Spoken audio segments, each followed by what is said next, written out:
class or the major? That's what it's called, The major? finance. It's short for financial management. I didn't know that. I didn't either until yesterday. Mom.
No, you're not.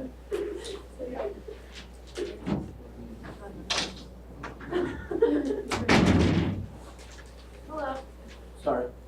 It's okay.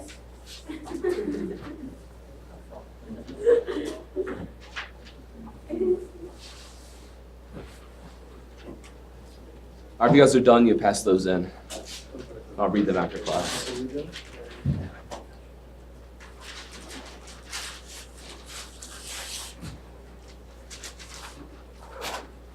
We need to write our name. Yeah. Here you go. Yes.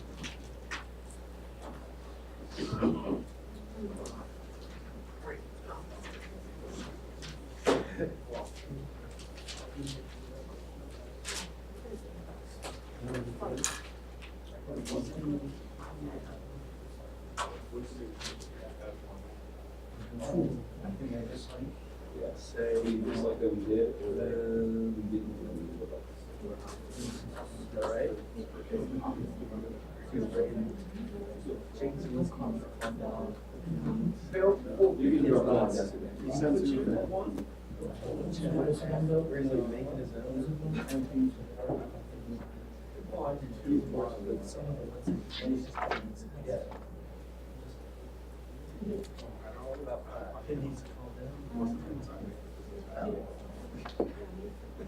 All right, so now we're going to move on to chapter 4, which is consumer and producer surplus. You didn't take attendance.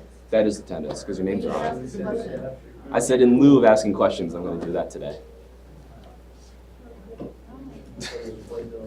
Okay, so in a competitive market, we talked about how price adjusts to ensure the quantity demanded equals the quantity supplied.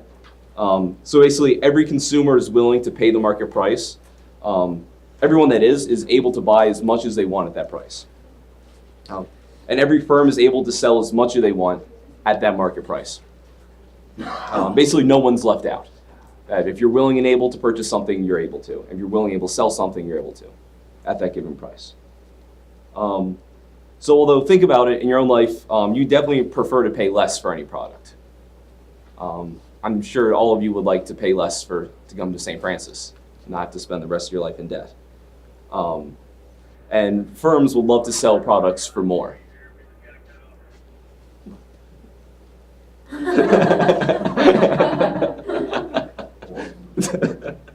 Oh, awkward.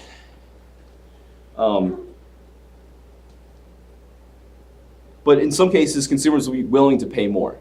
That you value something very highly, and they're charging a lot less for it. Yeah, so they'd be willing to give up more than they're being charged. That's what's called consumer surplus. It's a difference between the highest value a consumer is willing to pay for a good and the price they actually pay. So this is what they get in excess of the price. So an example your book gives is a DVD for Star Wars: The Force Awakens. Imagine you go to a store and the prices are marked. So you pick it up and you think, oh, like I'd be willing to pay $18 for this. And you walk up to the counter, and when they charge it, or they swipe it, they say, oh, this is $12. So in this case, your consumer surplus is $6. That you'd be willing to pay $6 more for something, but they only charge you $12 for it. Um, yeah, so you can measure the total consumer surplus in the market using the demand curve. Remember, the demand curve shows consumers' willingness to pay at different prices. So all along your demand curve, it'll say what's the quantity demanded at the given price. And consumers are willing to purchase until the marginal benefit equals the price. So in that example, the marginal benefit of purchasing the Star Wars DVD is $18 for that individual. So they'd be willing to purchase all the way up to $18. Yeah, at any point below that $18, they're willing to buy more. They're more willing to buy. So let's look at a real simple example with 4 different consumers.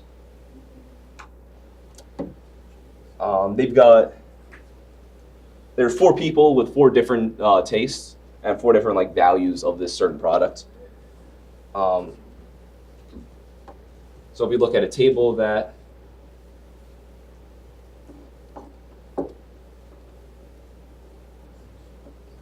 at the consumer versus the price.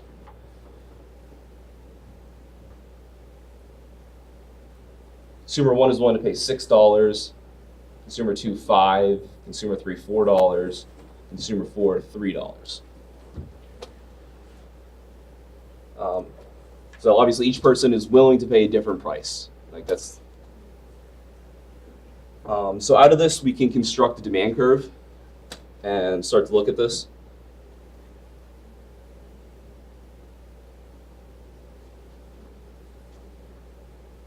In this case, we have our prices there that are listed, and then our consumers. So consumer 1 at $6, consumer 2 is at $5, consumer 3 is at $4, consumer 4 at $3. And that in this case is our demand curve. It looks weird because there's only 4 people. It's not like the actual market demand curve. With the straight line that we've looked at in the past. So if the firm's selling this good, whatever it is, we'll call it kitten mittens. If they're selling kitten mittens for more than $6 a piece, no one's going to buy one because no one values it above $6. Yeah, if they charge $6, only one person's going to buy it. That consumer 1 who values it very highly, they're going to purchase it, but no one else is because their marginal benefit is below the $6. So if we want to look at actually calculating consumer surplus, trying to understand it in this market, let's look at an example and say that the price is $3.50 that they're charging. In this case, if the price equals $3.50, it's going to be right here between the 4 and the 3.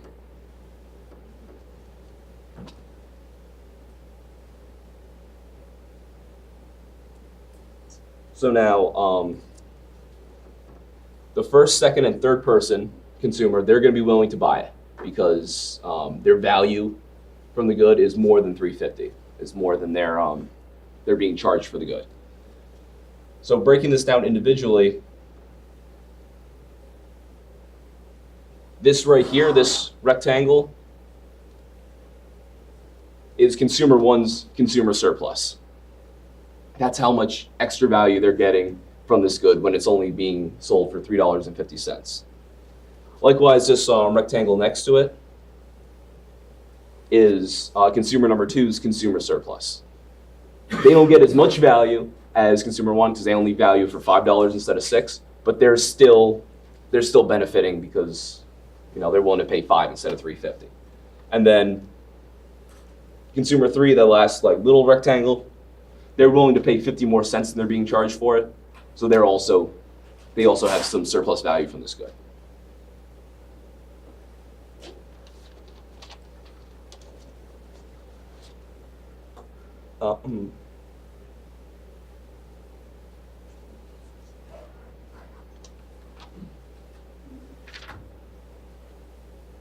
So to calculate this total area,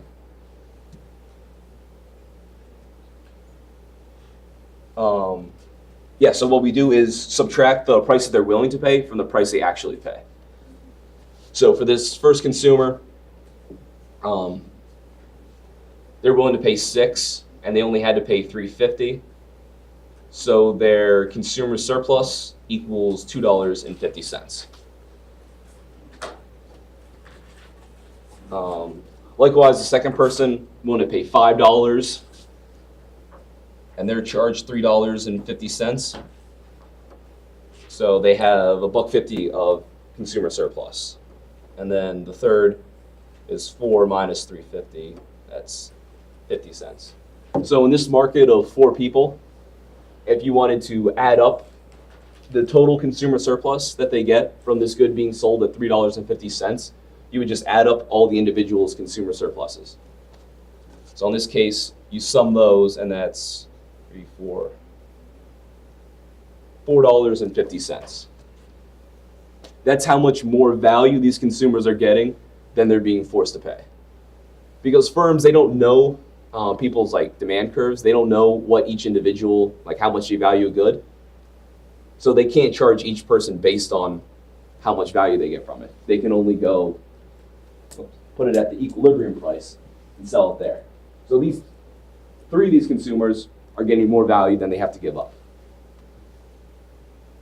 Meanwhile, the 4th consumer, who only values the good at $3, isn't paying that, so they're not getting anything. They're not losing, but like they're not gaining.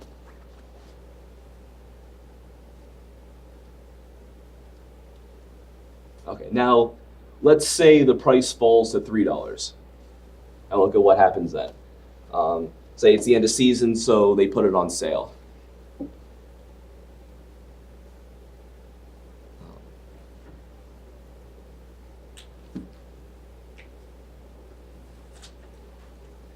In this case, the price down here at $3, it goes right to consumer forward demand.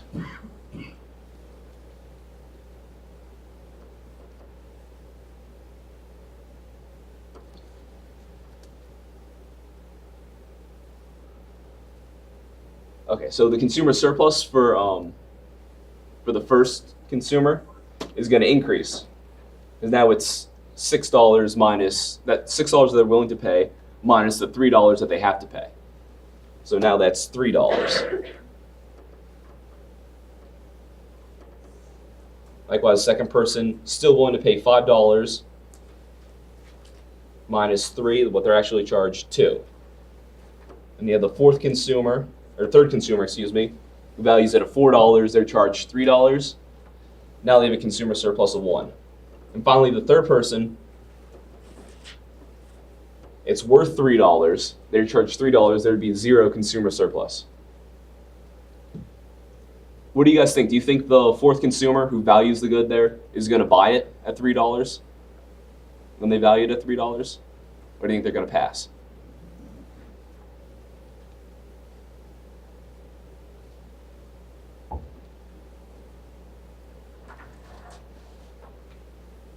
I feel like it could go either way, depending on just what their circumstances are and what their motivations are for buying. I feel like it comes down to their preference. Because they're right at 0 consumer surplus. So that's so normally we would expect the person to buy it because their marginal benefit equals their marginal cost. But that is a good point. It's not a guarantee that person would buy it. They're not making themselves any better off by purchasing it. They're basically staying the same. They're trading something they value for something they value equally. As we see, most of the time when people are buying goods, they value what they're purchasing more than what they're giving up. So in this case, look at the first person's most obvious. Like they value it for $6, they're only giving up $3. So think of a good they could buy for $3. Something else, they value this good more than that. And that's the thing about voluntary exchange is that when you're paying the money, or say you're straight up like trading something, like you're bartering, what you give up, you value less than what you're receiving. You're making yourself better off, or at least you think you're making yourself better off. So now this demand curve, obviously this looks weird. These aren't the kinds we deal with because when we look at market demand, there's usually more than 4 people in the market. So the normal smooth demand curve, I'll draw an example of this.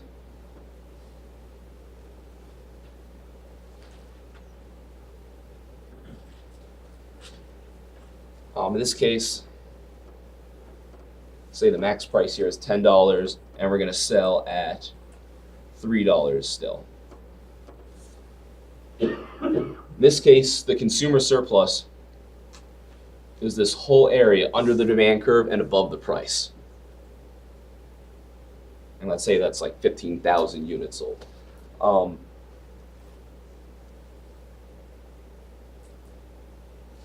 Yeah, so if you wanted to calculate what the consumer surplus was in this case, you don't like slice it into little rectangles and add it up like we did with the people.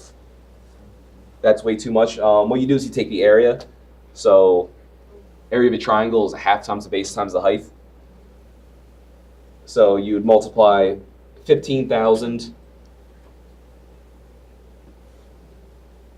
times the height, which is $10 minus $3 or $7, and multiply it by 1/2. Of course, I didn't do it. So 7.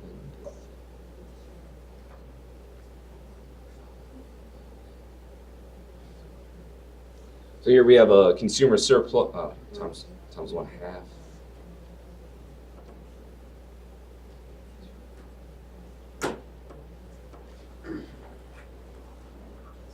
So here we have consumer surplus of $52,500.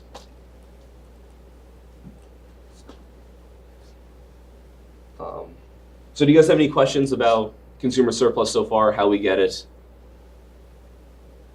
what it even means, like why the hell we care? You look like you don't care. With that look, you shot me. What look? Really? I care. You're like angry. I care. I think this is very interesting. Okay, so your textbook talks about Shane Greenstein and Ryan McDevitt. They've done some cool work working with consumer surplus. Can I ask a question? Yes. Where do you get that 7 from? The $10 at the peak there minus $3. No. Okay. And what about like the other numbers? The $3 just comes from the previous example where it said they charged $3, and the 15K is totally made up. It's, Oh, alright. Wait, so 15,000 times 7 times 1/2? yeah, and that's Equals what? What does that say? 52,500. I think I did that in my head real quick. Wait, but what's right under that line? 105,000 times 1/2. Wait, why do you times by half? Just because? So the area of a triangle is 1/2 times the base times the height. Oh, Because every square is base time, or rectangle is base times height, and it's half of that. okay, I'm on it. That's okay. About what? Nothing. No, it's kind of like my job. Yeah. And now you said it, so now like I got to do something. So how would you ask this on a test? On a test, Yeah. I'll probably just ask you multiple choice questions about like consumer surplus. I don't think I would have you do an equation to like estimate. Okay. Most of the value of this is like just like supply and demand curves. We like work on these individually first, and then we put them together and see what happens in the whole market. Wait, you So- not gonna.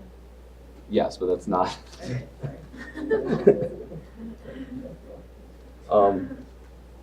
So anything else about consumer and producer surplus and not where I live? All right. So back to Greenstein and McDevitt. They tried to estimate the consumer surplus that households receive from internet subscription. Think of the internet. You don't pay very much for internet. You don't like pay per website or anything. You just pay like your monthly fee for access. But we receive a lot of value from it, from watching Netflix to like surfing things online to being able to work from home. So that's something they wanted to look at. So what they did was they estimated a demand curve, which can be kind of tricky. Obviously, I talked about how There's no like demand curves out there that's easy to measure. They have to create an estimation for it based off the prices that people and the quantities are willing to pay over time. And they hope the things that determine demand don't shift too much in that time. And then once they had their demand curve, they basically did what we did right here, is estimate the area under the curve. So in that year that they did it, this estimation, there were 47 million households that were subscribed to the internet. And the average price they paid was $34 a month. So here's another one. This is the demand curve they estimated. Top price is $73.89.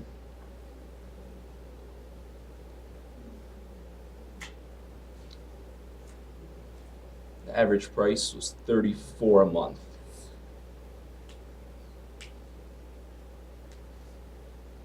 And yeah, 47 million consumers.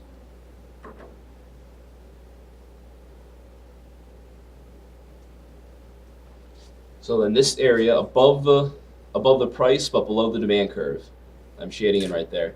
That's the consumer surplus.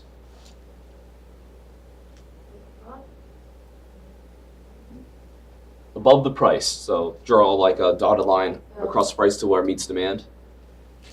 Then everything above that.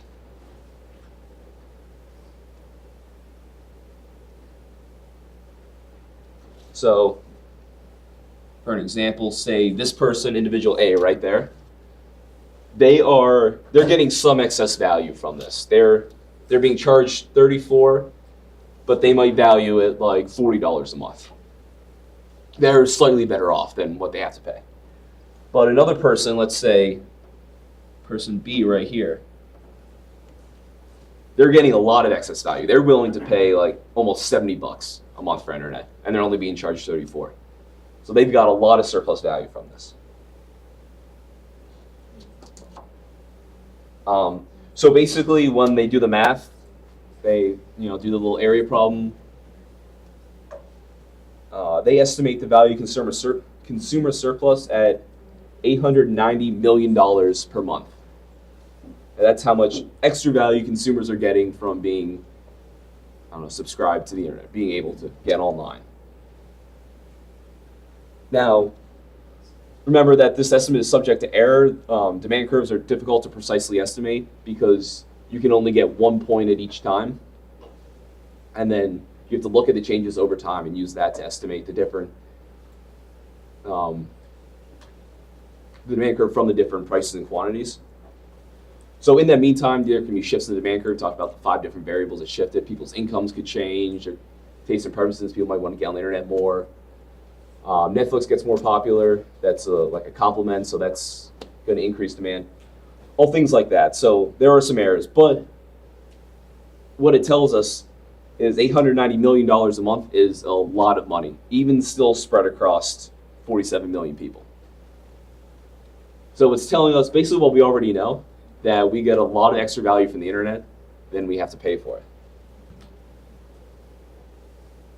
And as much as like internet service providers suck, a lot of people bitching about them during the net neutrality debates, pretty much people on both sides complaining about them, they still provide a substantial value to us.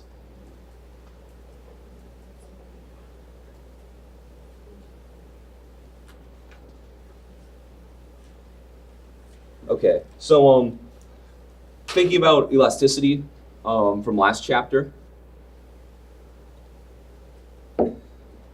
let's look at 2 curves again, and this time look at one that's elastic and one that's inelastic, and see what different effects that can have.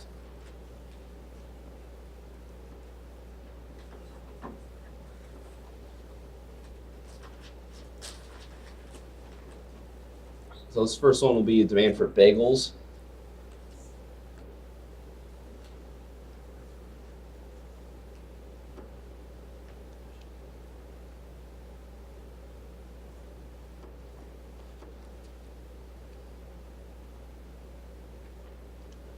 Then this next curve will be the Thunder Gun Express tickets again.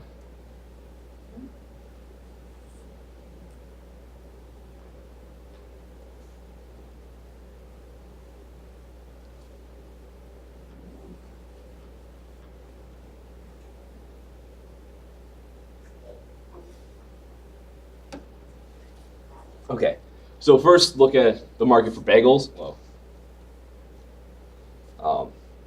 This has a more elastic demand.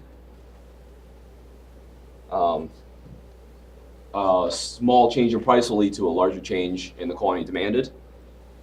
And there's less consumer surplus because individuals are more sensitive to price. Just eyeballing it, this area right here is much smaller than the Thunder Gun Express tickets area.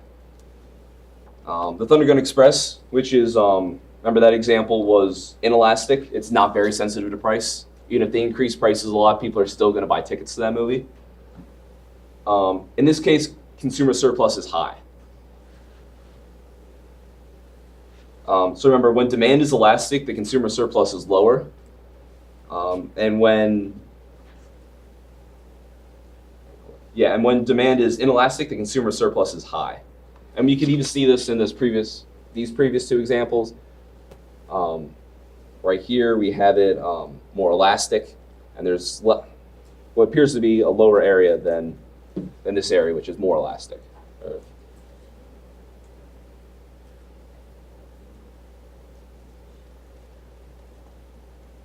Okay, so I'll stop here for a second. Do you guys have any questions about consumer surplus, how consumer surplus works?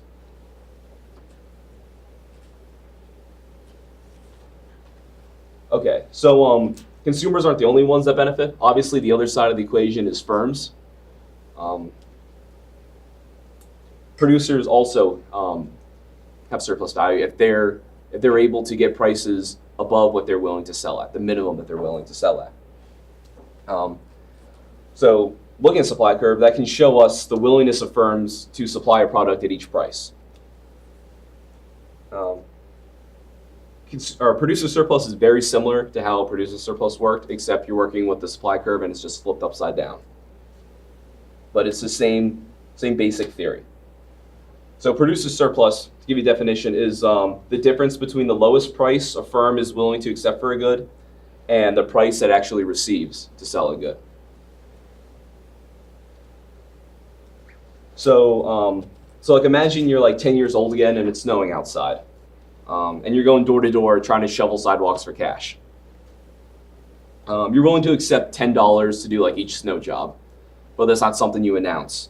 When the person opens up the door, as soon as you say like, hey, I'm shoveling snow, they say, oh, this is awesome, I'll give you $15 to do it. So your producer surplus in this case is $5 because you're willing to do it for 10 and they're paying you 15. So that's the difference between what you're willing to sell your labor for and what the price you're actually getting.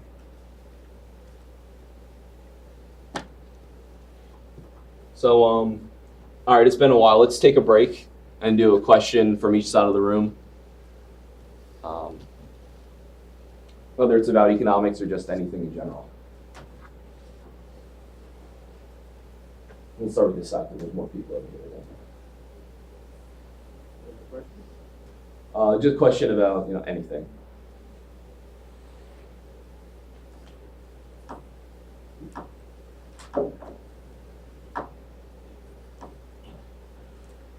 What's the next test?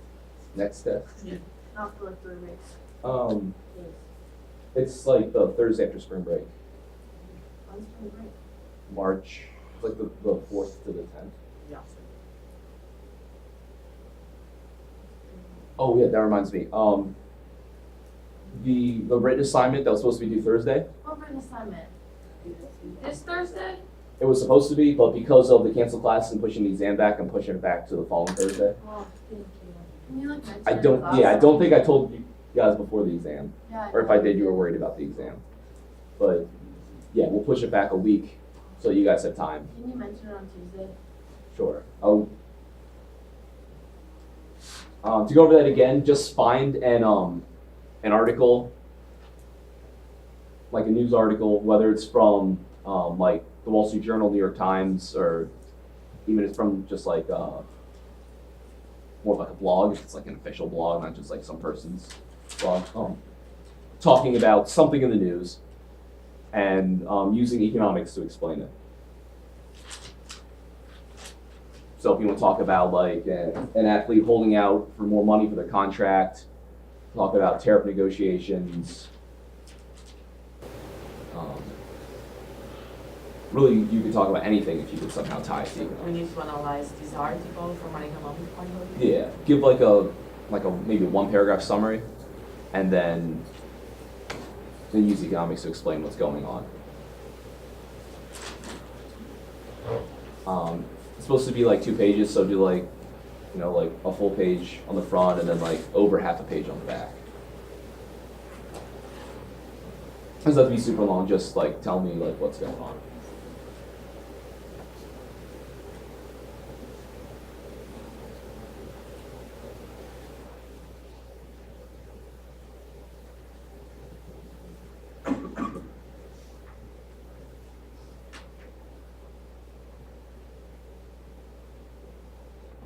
I don't have a copy of my syllabus here, but I think it's worth 5 points. Or 5% of your final grade, and like these exams were 10%. So if you feel you didn't do well in the exam, you could like do well on this, and it'll help your grade.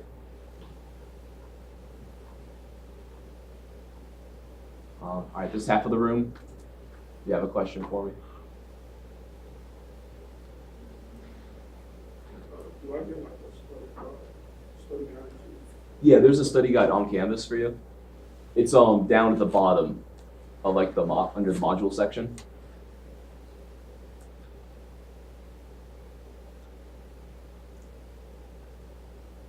And that'll have, there's a question on there that corresponds to like every single question on the exam, besides the extra credit.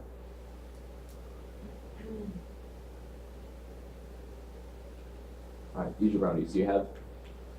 Did you just say Question? brownies? Yeah. It's like a hockey word.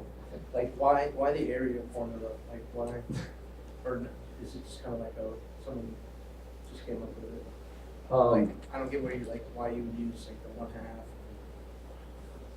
Like how? Because it's, the consumer surplus is this like entire area. So your 2 choices to get that is either use the area formula or to take an integral of the function. But since it's a straight line, you just do the area. If you're dealing with like an actual curve like that, you can use calculus to figure it out.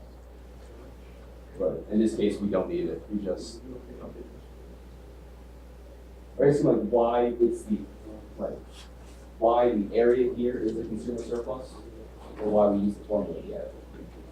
Yeah, I'm just wondering like why can't it just be like base times height? Oh, so if you do base times height, you end up with like a rectangle like that. Okay. Yeah. Okay. Yeah, so you gotta divide half because it's half, and it's a right triangle, so you have to do like bump into it.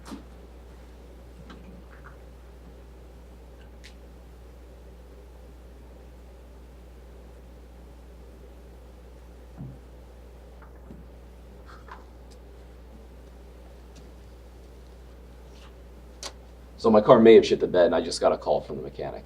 Wait, what? So You're what? my car, like, They had that what? I said shit the bed, like, it's in bad shape. Yeah. Sorry, I don't have. Where's it at? Is it not? What? No, it's down outside. I drove my roommate's car today. I dropped him off at work and I came up here. Where does he work? He works down in Altoona.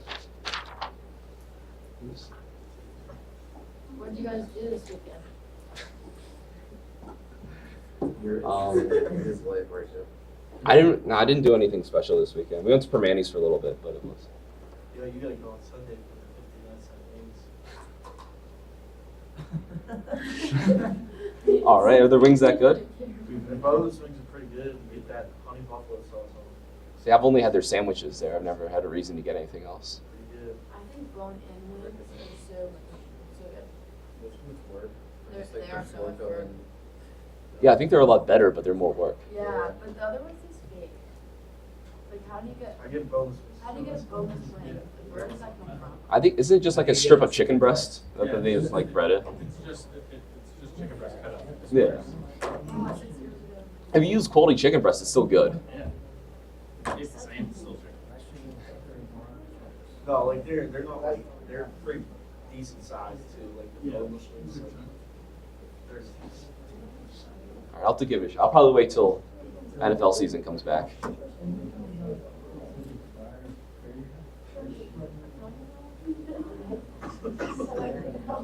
Okay, let's get back to it.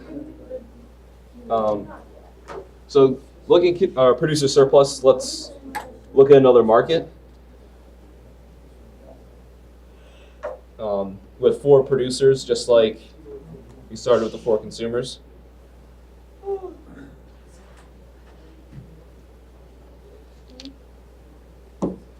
How do you know you want to be a teacher? I didn't. I took this job to do research. This is just kind of like a side gig. Oh, so you don't want to be a teacher? I don't know if I said wouldn't want to be a teacher, but talking for an hour and 15 minutes straight is really hard. Well, that's a Tuesday and Thursday class. Monday, Wednesday, Friday.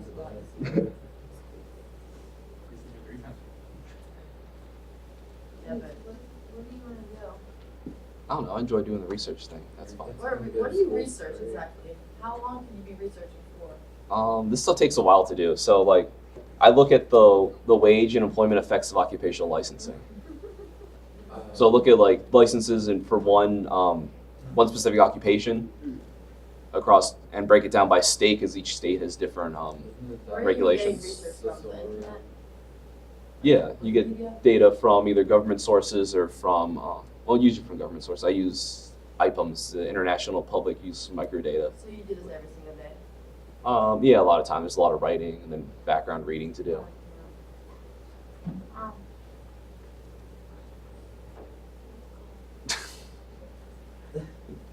Wait, so you can do that from like just home? Yeah, I could. When I was in grad school, I usually just like chill in my apartment and did it instead of like going into the office. Wait, and it's a job? Yeah. Wait, really? Yeah. Wow. Imagine finding your sources for a research paper if they did. Yeah. Yeah, basically, Timmons asked me what I wanted to do because he was my advisor, and I'm like, I don't know, like actually, like enjoy like doing these research papers I have to do for class, like reading this You stuff is enjoy that? fascinating. Well, I That's mean, my worst for thing. work, Oh my god, I hate it. I'd rather sit around and watch TV, but like they don't pay you to do that. So he's like, well, if you enjoy work on these projects, then you can do that for a career. But then I had to go to grad school. What were your other options? I don't know, work for a bank or an That's investment fine, I bank. make a lot of money. Work for an investment bank, you make a lot of money, but you work 80 hours a week. I wasn't really good at finance.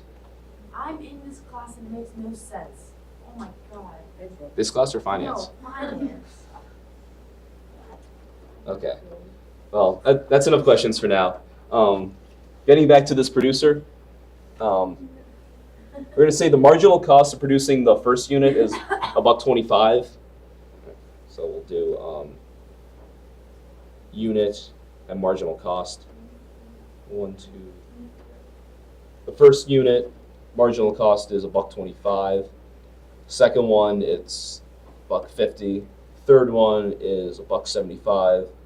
And the fourth one is $2.25. Remember, marginal cost increases the more you produce. Obviously, supply curves slope upwards. But if you think about it, it costs, the more units you produce, the more resources you have to buy, the more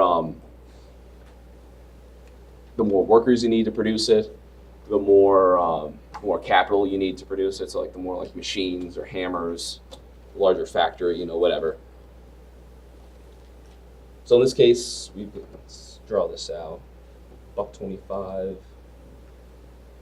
$1.50, $1.75, $2.25. There we go. The first unit at $1.25, second unit at $1.50, third at $1.75, fourth at $2.25. So obviously, just like the demand curve, only flipped upside down. So let's suppose the market price for this good is $2. Draw right across there.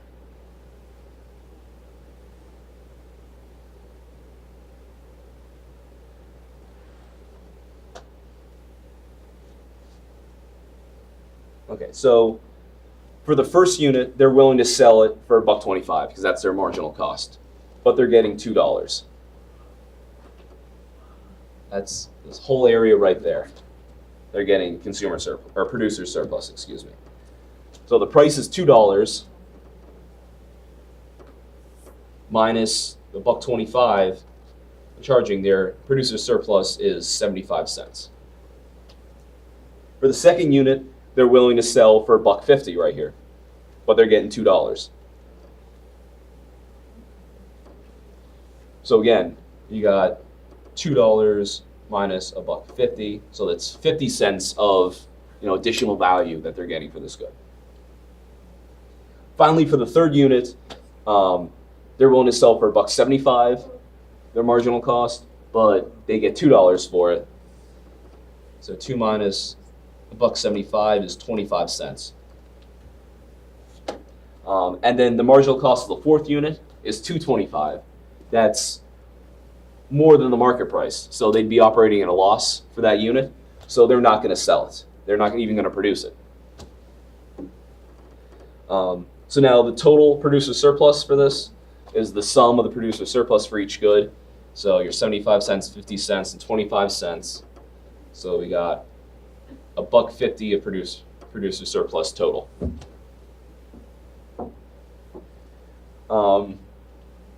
So again, let's assume the price increases to $2.25. Thank you.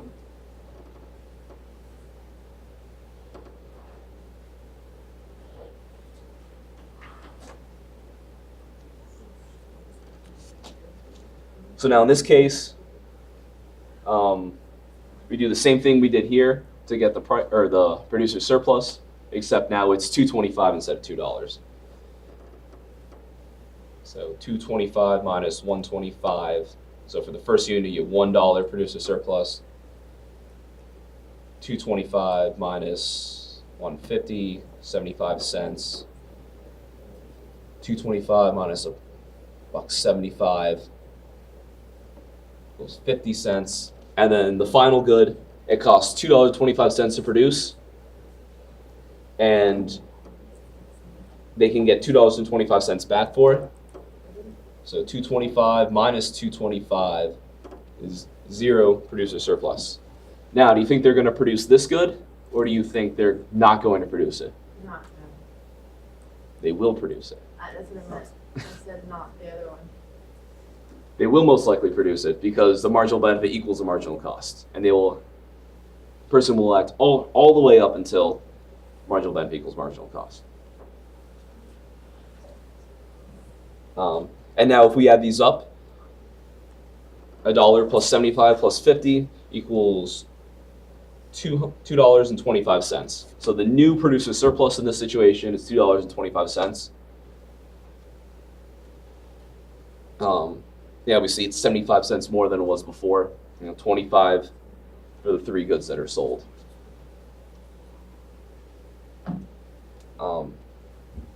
So, like before with the demand curve, obviously we don't draw supply curves like this, and we don't deal with just 4 goods.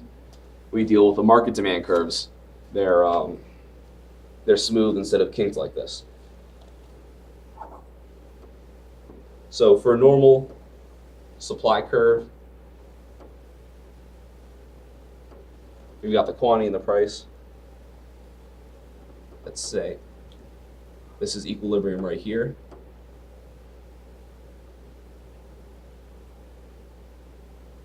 There's equilibrium price, and now the area that shaded area right there, below the price but above the supply curve, that's the producer surplus.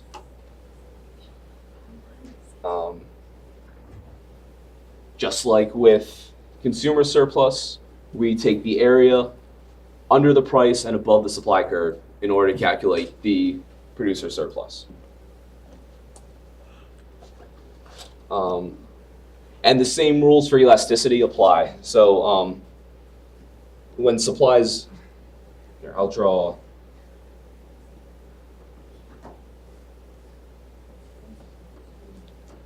Hey, can you guys focus up a little bit?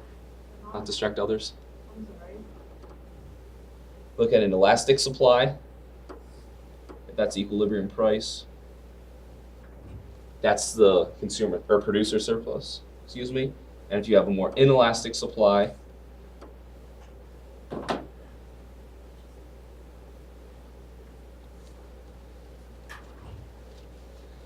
I'll label these.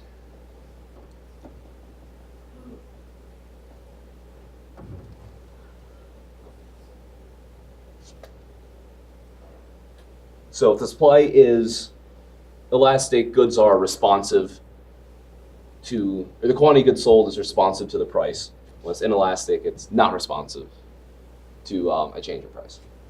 The area here in the elastic curve is smaller than that in the inelastic curve. So in the inelastic, if the supply is inelastic, the consumer surplus or producer surplus, excuse me, is larger. And if it's elastic, the consumer surplus is, the producer surplus is smaller.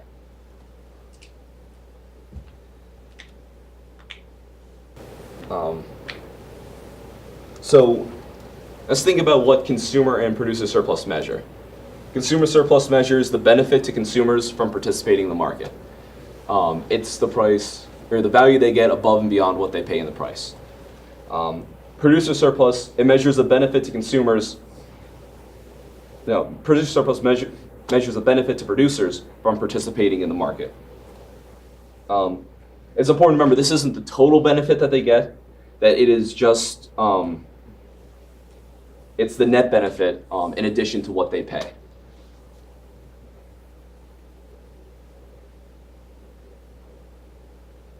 Yeah, so the consumer surplus is the value of the good to the consumer minus the cost, and producer surplus is the net benefit received by producers. So the benefit minus the cost of producing it. Question. Yes. So like for the elastic, it's producer surplus, and for elastic, it's consumer surplus. You said the producer surplus is smaller for elastic, right? The producer surplus is smaller. And then consumers for inelastic. It's smaller for elastic for both of them. Oh, okay.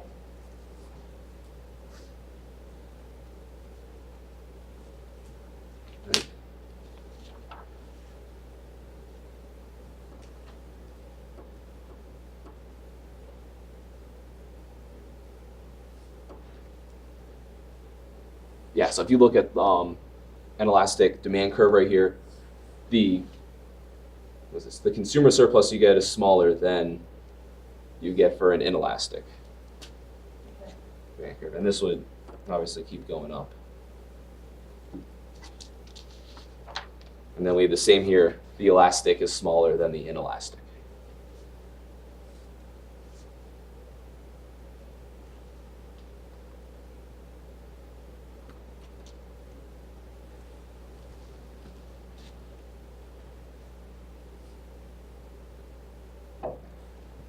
Are there any other questions about producer surplus? It's basically the same thing as consumer, just the other side of the equation. Same basic, theory that works out the same way. Okay, so up until now we talked about how a competitive market results in efficient economic outcomes. The optimal allocation of resources and all that. So we can think of equilibrium as the price and the quantity for a good or service where the marginal benefit equals the marginal cost for both parties. But we can also think of it in terms of producer and consumer surplus. So both approaches or frameworks lead us to the same equilibrium point. But they shed light on the different mechanisms at work and the different ways people react. So let's look at the marginal benefit, marginal cost like we did before.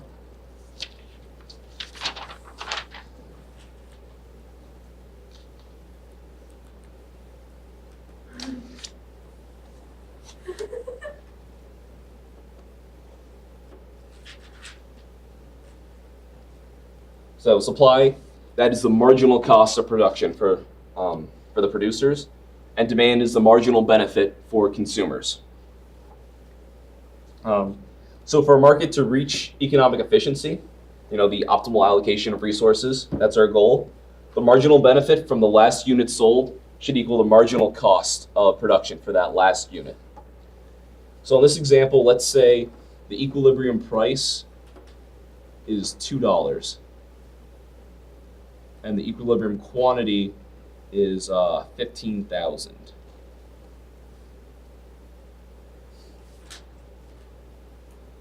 Now this is efficient because every product that has been produced where the marginal benefit to buyers is greater than or equal to the marginal cost to producers. So to really understand how this works, let's look at a case where this doesn't hold true, where we don't have the optimal allocation of resources. So suppose output was 14,000 units instead of 15,000 units. So this point A on the curve there.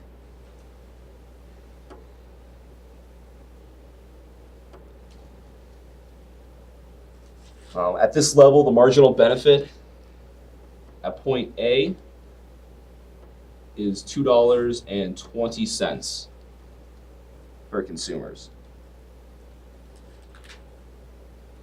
So that's going to be where the 14,000 units, where that is on the demand curve, take it over to $2.20.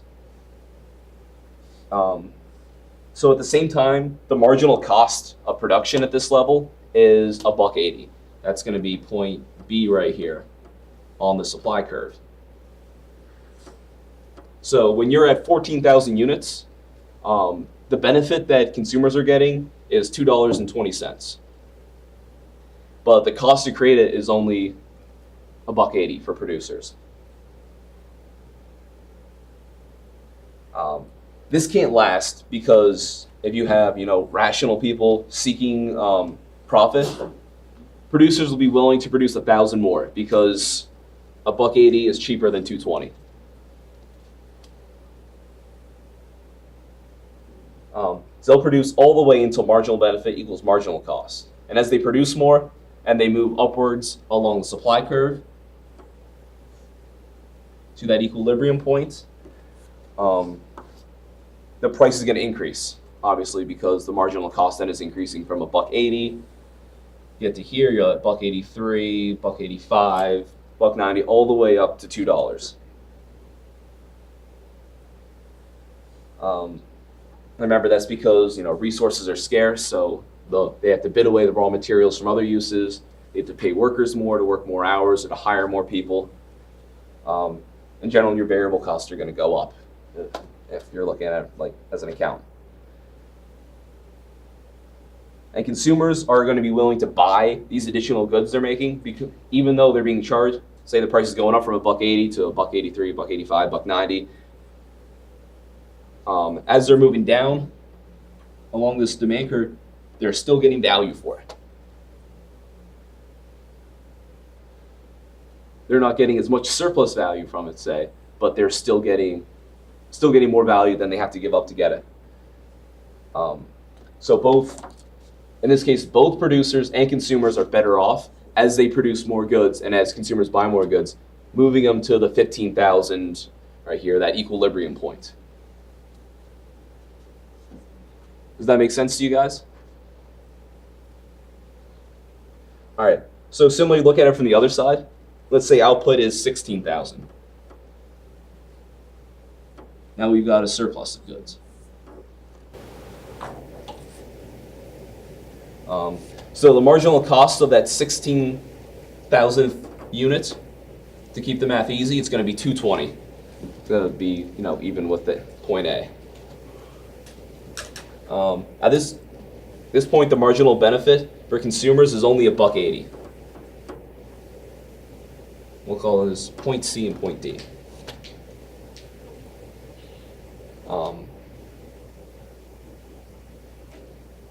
Yeah, the marginal cost here does not equal the marginal benefit, and output is inefficiently high. So the marginal cost here marginal cost at point C is $2.20. That down, $2.20 is the marginal cost. But at this point, the marginal benefit is only $1.80. So the value consumers are getting is $1.80 while it's costing $2.20 to make it. So it's 40 cents more than people are willing to pay for it. So in this case, producers are going to have to cut prices to sell the excess, or they'll have to cut future production, and until the inventories drop down to appropriate levels, and they can begin producing again. So in this case, let's say they hold on, or they cut production until the inventories drop. You're going to see the quantity here decrease from point C down towards the equilibrium point, and they're selling it for less to try to entice people to buy it.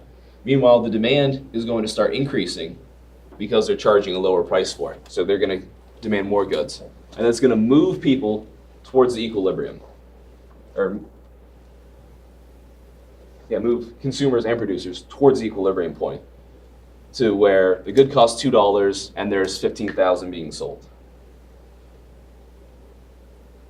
So the bottom line is the equilibrium in a competitive market results in the economic efficient level of output, and that's where marginal benefit equals marginal cost of the last unit produced and consumed.